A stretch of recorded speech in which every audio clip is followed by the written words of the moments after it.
Your success is 100% dependent on the things that you do daily. Your success is 100% dependent on the things that you do daily. For example, if you eat poorly daily, it's going to compound into you not having a desirable body. This is the compound effect of a negative trait or a negative habit. If you build positive habits, then over time, you will get positive results. Most people struggle with positive habits because the results are long-term. It takes a while for you to see the fruits of your labor when it comes to building positive habits.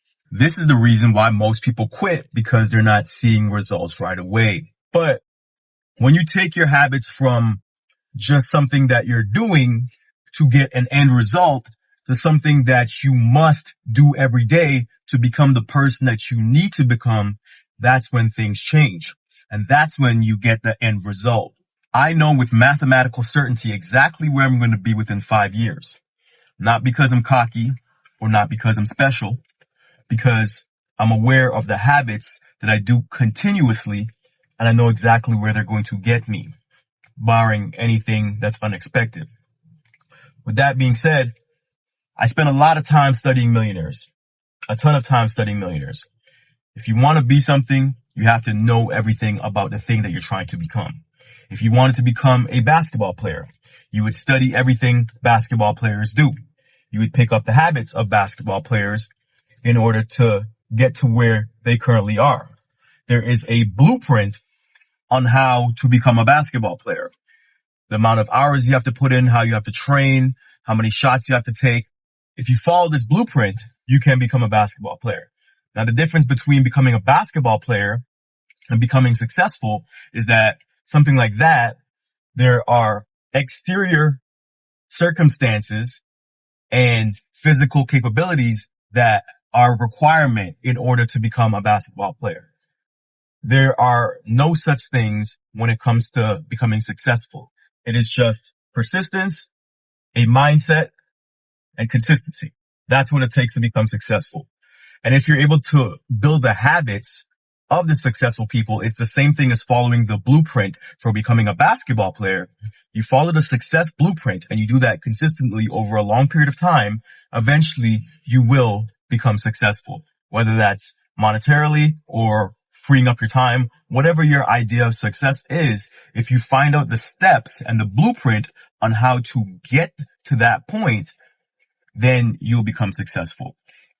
There's always a blueprint. No matter what it is that you aspire to be, no matter what it is that you want to do, somebody else has done it and they've already laid the blueprint. Now it's up to you to find the blueprint and then implement it into your daily schedule and daily routine, and you will end up becoming that. Some of the things that you may come across to get to where you need to be, you might not like. For example, a lot of people tell me that they don't like reading. I don't like reading either. But somehow I managed to read a book a week. Because just because you like something doesn't mean that it is negotiable. If you want to be successful, there's things that you're going to have to do. And one of the things that successful people do is read. I read. There's a lot of things daily that I'm sure people don't like doing. Some people might not like brushing their teeth daily, but they understand the consequences of not brushing their teeth. Regardless of how you feel about brushing your teeth, you're going to brush your teeth because the consequences of not brushing your teeth are so dire that you don't want that to happen. The problem is with most people when it comes to success, they don't view the consequences as dire. They don't think it's that bad because you could always live a comfortable life. But the consequences are dire because when you don't do what you feel like you should do in this life, there's going to become a point where you get to a certain age and the realization hits you that you didn't fulfill your potential, and you will feel the pain of regret. And that pain of regret is more than likely going to follow you into the grave. But people don't think that long term. So they go about things haphazardly and don't realize the urgency in which they need to pursue their goals and their life ambitions. Now, with that being said, I study millionaires and I understand the habits of millionaires and I implement them into my life. Now, there's also the issue of me being lazy. I'm lazy to a point. Now, I'll work hard on a lot of things, but I don't like to make time for things. And this is why I've been able to implement millionaire habits without really making a lot of time for it. And so these are the habits that I've implemented without making much time for it. That way I've been able to stay consistent and I could compound these positive habits that are going to get me the end result that I want to get. Habit number 1, listening to audiobooks when I drive. Listening to audiobooks while I drive is an absolute must for me because it is an easy way to learn and I could do that consistently because I have to drive anyway. Now, one of the common objections I get from people when I tell them that they should pick up this habit, they say, well, I can't concentrate on an audiobook while I drive. And that, my friend, is BS because your subconscious mind doesn't forget anything. So if you're driving and for at least 30 minutes of your drive, you're taking in information that is uplifting, whether or not you're paying attention, your subconscious mind is. So either way, you are programming your subconscious mind. If you don't like listening to audiobooks, that's up to you, but it's beneficial. And a lot of really successful people swear by it. Millionaire habit number 2, meditation. Meditation was actually my biggest struggle. That was one of the most difficult habits for me to pick up. And what I realized is I have to attach it to something that I do every day. So I thought about it and then I realized I have to shower every day. So I started to meditate in the shower. I use an app called Insight Timer where they give guided meditations. And I have a speaker in my washroom. I turn on the speaker and I meditate for between 10 to 15 minutes.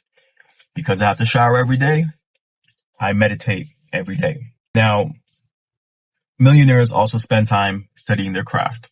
They study their craft or whatever industry they're in, usually for about an hour a day, because this is going to give them an edge over the competition because now they'll have 365 hours of studying in their field, whereas the average person has nowhere near that.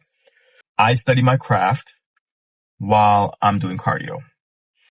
When I'm at the gym, I listen to, or I actually take a course on Skillshare or Udemy or one of those online educational platforms. I'll take a course on there while I'm on the Stairmaster. I do the Stairmaster for an hour a day, so I'm getting my cardio in and I'm learning at the same time. Usually on the weekends, I'll bike ride. So then I'll go back to the audio game. I'll just listen to an educational program about whatever it is that I'm focused on. And this compounds over time and it ends up getting me to a point where I will be excellent at anything that I do because I'm taking it in an hour a day. I think out of the habits that I've said so far, this one is the most beneficial. If you could spend an hour a day studying whatever field you're in and you could find a way to attach it to something that you already have to do during the course of the day, you will destroy your competition. 365 hours year 1, 700 plus hour year 2, 1,000 plus hours year 3. 1,000 hours of anything, learning anything, you will do significantly better than anybody else in your field. It just takes time and you just have to have the persistence and the consistency to do it. And the last hack that I do that it's not really attached to something that I do on a daily basis. It kind of is, but it's understanding the fact that your willpower is a resource that diminishes throughout the day. When you start off your day, imagine yourself as a video game character and the video game character has health. Your health is all the way at 100 at the beginning of the day. This is when your willpower is at its highest. And then throughout the course of the day, things happen. Somebody cuts you off in traffic. You argue with your spouse. Your kids piss you off. Things happen throughout the course of the day that throw you off balance. And then your willpower goes down and down and down. I could tell you with the utmost certainty, in most cases, if you do nonsense, such as eat bad food or binge watch TV, it's usually towards the end of the day when your willpower is at its lowest. Understanding that you want to do the most beneficial and the most important task of the day early, right away, so that you could just get the hard thing out of the way and move on with the rest of your day and don't have to worry about that. That is a major key. Whatever it is, whatever task it is that you're dreading, you're like, man, I do not want to do this. Do that one first when your willpower is high, and it'll save you a lot of stress that you'll gain from not doing it because you're procrastinating because it's such a pain. So do it early, do it quickly, and you'll more than likely get it done. Those are my millionaire habits that I've been doing for a couple years now, and it's worked out really well for me. I've got a lot of great opportunities and my life is on an upward trajectory because of these habits, and I hope it can help you as well. Just to go over it again, attach the habit to something that you do consistently, whether it's driving, taking a shower, doing cardio, or doing the hard thing first. If you follow those steps and you make it consistent, you're not really making extra time for anything, but you're getting so much done at the same time. And I think this is a crazy hack when it comes to success and getting to where you want to be. And just really remember that it takes time. Doing this for a week is not going to work. Even a year, it's not going to work. It's going to take years. And if you're able to understand that the process takes years and you're willing to dedicate years to getting to where you need to be, you will get there. It's inevitable. Failure is actually impossible if you just don't quit. As long as you're consistent, you will get there. That's a little bit of insight into my schedule and my routine.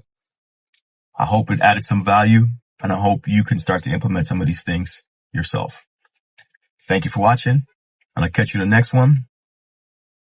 Peace.